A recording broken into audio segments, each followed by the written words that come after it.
This film is in addition to the first or its second part. Therefore, it will be understandable only to those who watched the first part. For those who have not watched it, I still recommend starting with it, otherwise there will be no understanding of the full picture. In this part, I will continue calculating the wave quantities when filling the pyramids with water, which were not included in the first film. I will try to collect all the details indicating that there was water inside the pyramids. So, I will start with the calculations. Or rather, I will continue, because the first film ended with them. Let me remind you that I showed the correlation between the resonant frequencies of the sarcophagus and the chambers in which they are located. Provided that these chambers were filled with water, and the sarcophagus remained empty. In other words, the chambers in all three pyramids on the Giza Plateau, filled with water, fell into wave resonance with empty sarcophagus. The calculations concerned only the pyramids of Cheops, Khafre and Menkaure, because in the other pyramids, Mitam, Red and Bent, sarcophagus were not found. But this does not mean that when filled with water, they do not become resonators. They do. But I will now show you what the pyramids resonate with. I will start with the Mitam pyramid. Multiply the width of the chamber 2.65 by 2, we get a wavelength of 5.3 meters. We fill the chamber with water and calculate the frequency in the aquatic environment. The propagation speed of an elastic wave in water is about 1,500 meters per second. We divide by the wavelength 5 meters 30 centimeters and get 283 hertz. This is the frequency at which this chamber filled with water will resonate. We write it down and move on. Two antechambers, spread apart on the sides, have the same dimensions. Their width of 2 meters 10 centimeters multiplied by 2, we get 4.2 meters wavelength. Then 1,500 meters per second divided by the wavelength and get 357 hertz. Now let's try to calculate the greatest common divisor. Abbreviated GCD.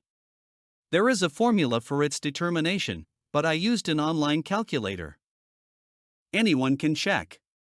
The greatest divisor for the number 357, which is also a prime number, is 17. The next one is 7. I like this frequency more. Later you will understand why. That is, an elastic wave with a frequency of 7 Hz will make two antechambers filled with water resonate and excite their own wave oscillations, which will not stop as long as the water environment inside the chambers and an external source of a wave with a frequency of 7 Hz are preserved. I must admit that this frequency is ideal only for antechambers. The main chamber is tuned to a frequency of 7.83 Hz, which is considered the main frequency of our planet's oscillations. Or rather, it was considered to be, because our Earth has increased its oscillation frequency over the past 20 years, according to various estimates to 38 Hz. Looking ahead, I will say that this is the only pyramid where there is an error in the settings, there will be none further. Let's move on to the bent pyramid. You will understand why in this order.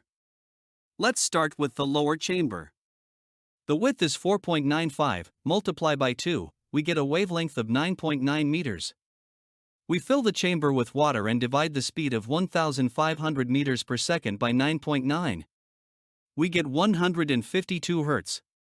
We move to the upper chamber. We multiply the width of 5.2 meters by 2, we get 10 and 4 wavelength. We also fill it with water and divide the speed of sound in water by 10.4. We get 144 Hz. Next, we determine the greatest common divisor. It is 8.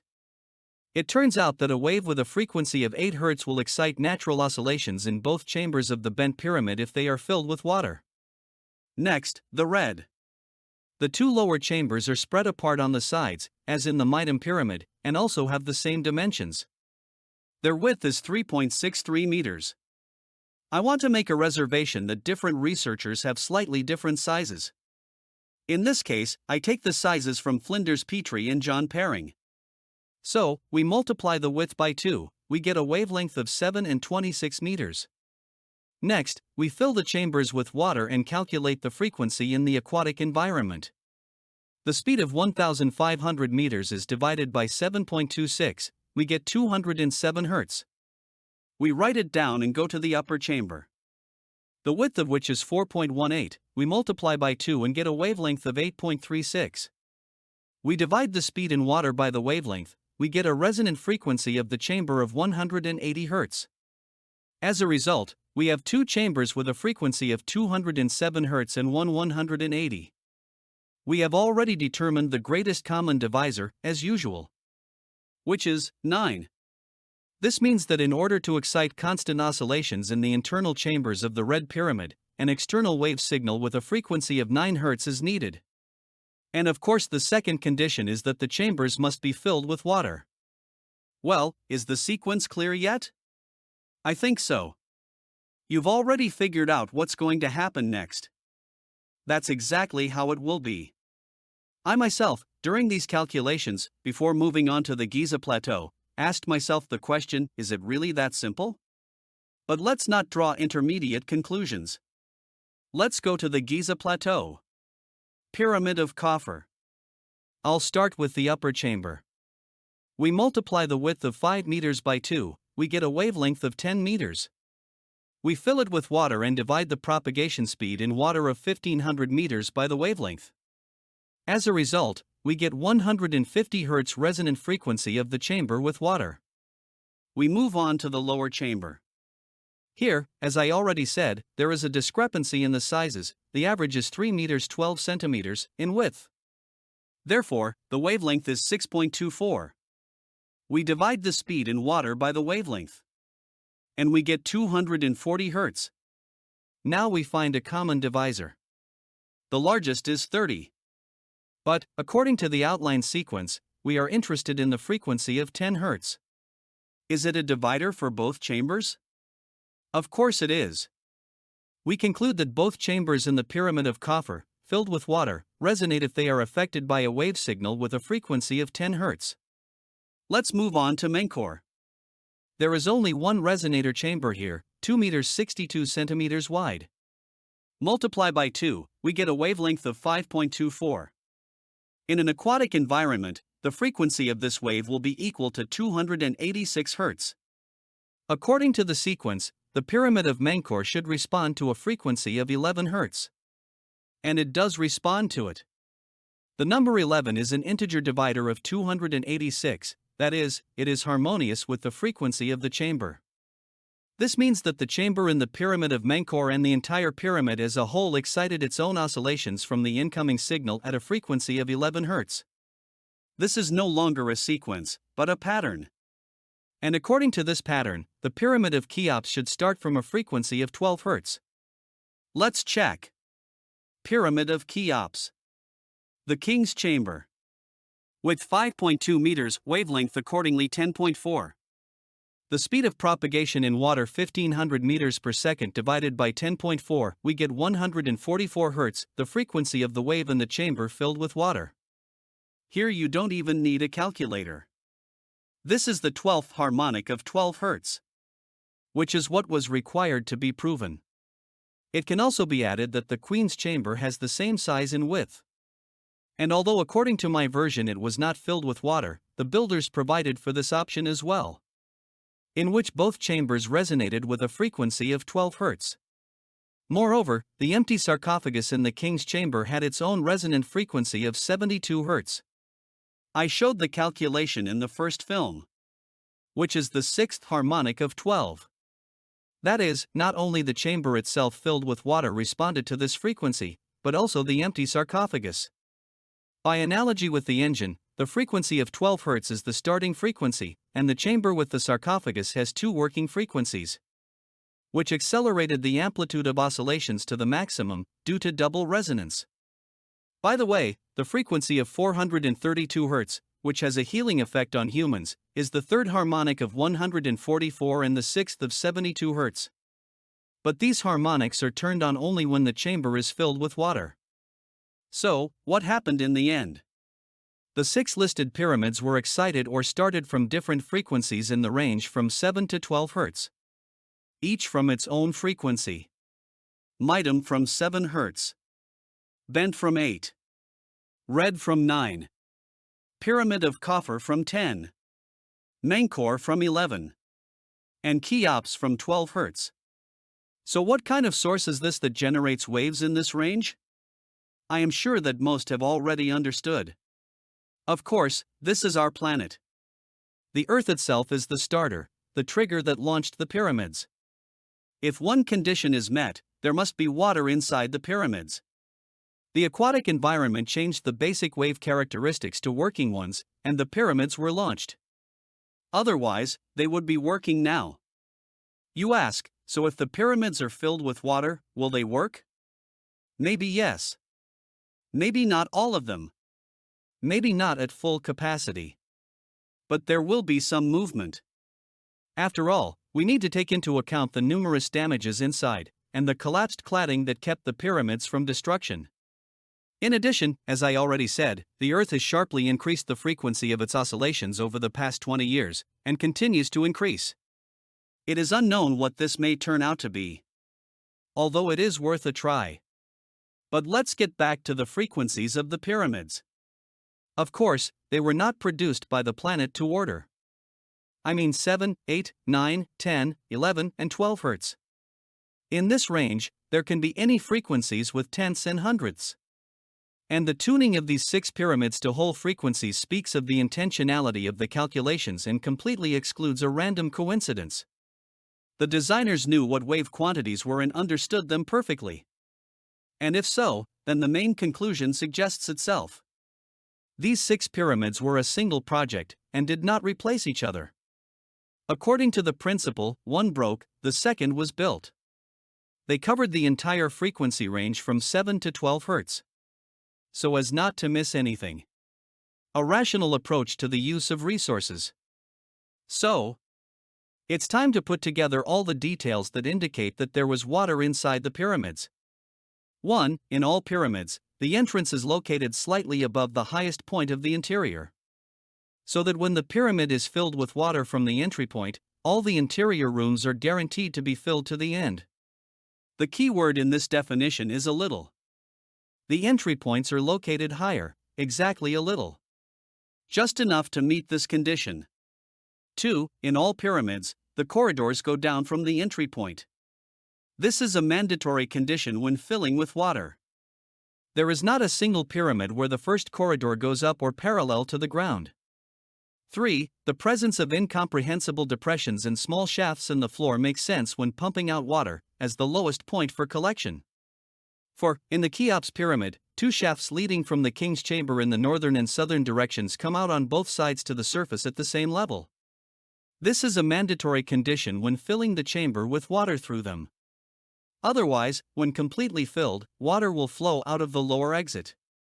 5. In the same pyramid of Cheops, a grotto, which is located in the middle of the evacuation passage. Now it is called that. It was originally dug at the end of the drain well for one purpose, to collect water or an aqueous solution. This is obvious. 6. In the same pyramid of Cheops, within the framework of the water version, the purpose of the granite plug at the beginning of the ascending corridor becomes clear. I showed this in detail in the first film. And the 7th. Although the first in importance. These are calculations of the resonant frequencies of the chambers and sarcophagus. Provided that the chambers are filled with water, and the sarcophagus are empty, they resonate at harmonious frequencies. And of course, the tuning of the 6 main pyramids to work in an aquatic environment. At the frequencies that I showed. Probably, you can find something else. But I think that this is enough. Although everyone has the right to decide for themselves whether I have given enough arguments or not. Well, it remains to devote a little time to the issue of hydraulics. If I say that there was water inside the pyramids, then I need to show how and for how long they were filled. Let's try. The source of the water is clear, it's the Nile. Official Egyptologists say that once the waters of the Nile were brought directly to the Giza Plateau. The ramp leading from the eastern side of the Khafre pyramid to the lower temples was originally 825 meters. There was water right behind them. Let's add a little more to the entrance from the north side and we get 1,000 meters. Judging by the reconstruction, it is about the same to the entrances to the pyramids of Cheops and Menkaure. From the Nile to the pyramids in Mihdam and Dahshur will be more, about 5 kilometers. By the way, from the Mitam Pyramid there is a distinct road towards the Nile. It is clearly visible on the Google map. How water was supplied to the pyramids. History dates the first attempts by people to establish a water supply back to the 5th millennium BC. Ancient civilizations, including Egypt, had large areas in a dry climate and faced the need to irrigate the land. Therefore, the supply of water from the Nile was not new to the Egyptians. For example, an Egyptian invention is this water-lifting wheel. With a diameter of 3.5 meters, the maximum water supply was 10 cubic meters per hour. If it was necessary to raise the water higher or, conversely, lower it deeper, two wheels connected by chains were used. If it was necessary to deliver water over a distance, then a guide chute was attached to the upper level of the wheel or two wheels, along which the water went further. A distance of 5 kilometers is certainly not small, but with the availability of resources, even with such technology, water can be delivered. Okay, they delivered it, but how to raise it? The highest entrance levels in the pyramids in Dahshur. The Red Pyramid is 28 meters. The Bent Pyramid has an upper entrance of 38 meters. This is a decent height. The other pyramids are lower. Let's do it this way. If you really think about it, you can even lift water to such a height using these wheels and chains. How much time will it take? For example, for the Khafre Pyramid, how much time will it take to fill its interior? I calculated the volume of these rooms. It is 764 cubic meters. You can check it if you are interested. If we take the speed of pumping water as 10 cubic meters per hour, then the calculation is as follows. 764 divided by the speed and we get 76 and 4/10 of an hour. Now we divide this number by 24 and we get 3 days 4 hours and 24 minutes will be needed to fill the Khafre Pyramid with water using this system. Of course, provided that it works continuously. For comparison, I would like to show the second option using pumps. This type of fire pump was invented in ancient Greece in the 1st century BC. Although historians admit that piston systems for pumping water were used earlier. Since many Greek inventions originate in ancient Egypt, it can be assumed that the Egyptians used a similar system long before the Greeks. With 60 pumps, it pumped about 100 liters per minute or 6 cubic meters per hour. There is a formula that determines the height of water lift by the pressure created inside the system. Conversely, you can determine the pressure of the pump by the height to which it lifts water. The formula is simple. The pressure is equal to the product of water density, the height of lift, and the acceleration of gravity. In general, if we simplify everything, then the pressure of 1 atmosphere lifts water by 10 meters, 2 by 20, 3 by 30, etc. It turns out that, if we have already supplied water to the foot of the pyramid, then to lift water to the upper entrance of the bent, we need a pressure of 4 atmospheres, to the entrance of the red, 3 atmospheres. And for example, for the Pyramid of Khafre only 1¼ Now let's calculate how much time is needed to fill it with such a pump. We divide the volume of the internal space of the Pyramid of Khafre by 6 and get 127 hours or 5 days and 7 hours of continuous operation. No matter how it sounds and no matter how far it is from reality, these calculations show that to fill the pyramids with water, months and years were not needed. Technically, this could have been done in a few days using the technologies available at that time. Even taking into account breakdowns and the inevitable loss of water as it moves, the time frame is still short. And completely insignificant, compared to the time it took to build the pyramids. Whoever built them? I don't want to go into this issue now.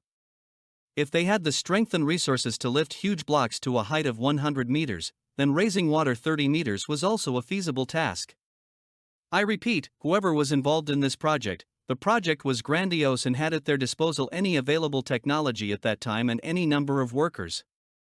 Before finishing, as a bonus, I would like to draw attention to one issue that I cannot ignore. This is the fact that the shafts of the Queen's Chamber in the Pyramid of Cheops did not lead into the chamber, but ended at a distance of 15 centimeters from the surface of the walls. In this case, the acid solution inside the shafts could not get into the chamber and Christopher Dunn's entire version falls apart. But, let's define what can be considered a fact.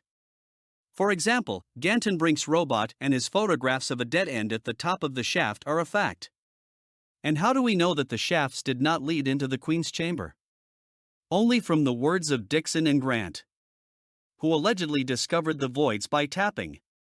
I deliberately said allegedly, because in the book Secrets of the Pyramids I found very interesting information.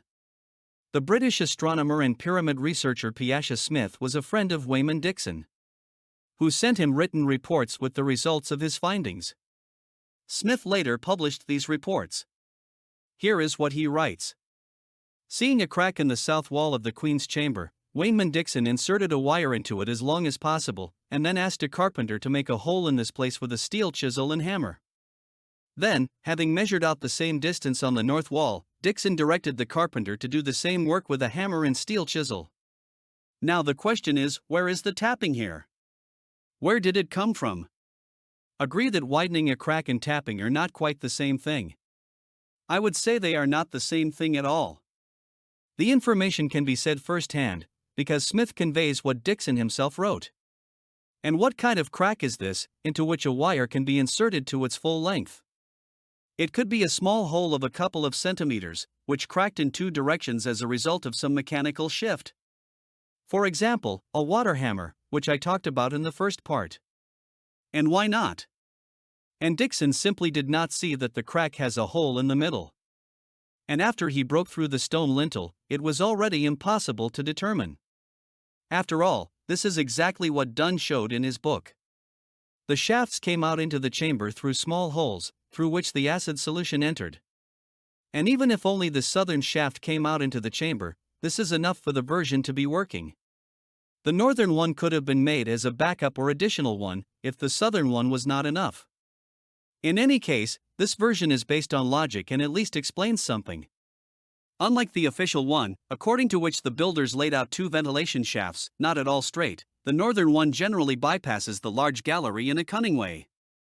They broke through the facing blocks in the walls of the chamber halfway, and then changed their minds. An excellent version explains everything. Now that is all.